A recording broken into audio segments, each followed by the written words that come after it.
Биыл еліміз бойынша 1000 шақырымнан астам темір жол төсеніші жөнделмек. Оның 551 шақырымы күрделі жөндеуден өткізіліп жатыр.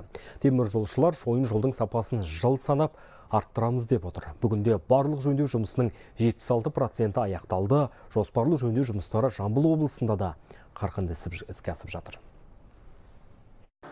Қазір Жамбыл магистральдық желі бөлімшесінде жол жұмыстары қызған шақ. Биыл өңірде жоспар бойынша 21 шақырым рельс тректері толығымен ауыстырылып, 15-те 4 километрге күрделі жөндеу жүргізіледі. Шу жол дистанциясының қызметкерлері қазір жол төсеуге арналған СМД техникасын пайдалануда. Мамандар заманауи машина адам жұмысын жеңілдетіп, уақытты үнемдеуге септігін тигізеді дейді. Сол ұзын рельстерді шетке шығарып қояды, шпалдарды өзіне жинап алады, қайтадан жаңа шпалдарды салады, земляной полотнаны өзі тегістеп өтеді. Тегістеп өтеді, жаңа решетканы сала береді. 18 ғана машинисттер жұмыс істейді. Ал укладочный кездерде 50-60 адамға шейін ақының өзіне жұмылдыратынбыз. КТЖ аталған жол салу құрылғысынан өзге австриялық 57 жоғары өнімді машинаны қолданысқа қосқан. Одан бөлек 8 жоғары өнімді техника мен швейцариялық рельс салу пойыздарымен француздық шпалдарды ауыстыруға арналған 5 кешенмен жабдықтандырылды. Компанияда еңбек жағдайларын жақсарту бағытында да ауқымды жұмыстар атқарылып жатыр.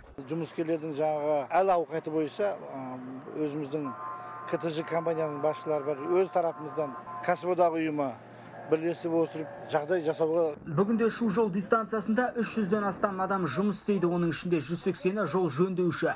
Олар аймақ аумағындағы 360 шақырым шойын жолды күтіп баптайды. Шу ауданында биыл 7 шақырым жол күрделі жөндеуден өту керек болса, оның 5 шақырымы аяқталған. Мерей Бая, Тимур Сейлхан, Жамбыл облысы, Хабар 24.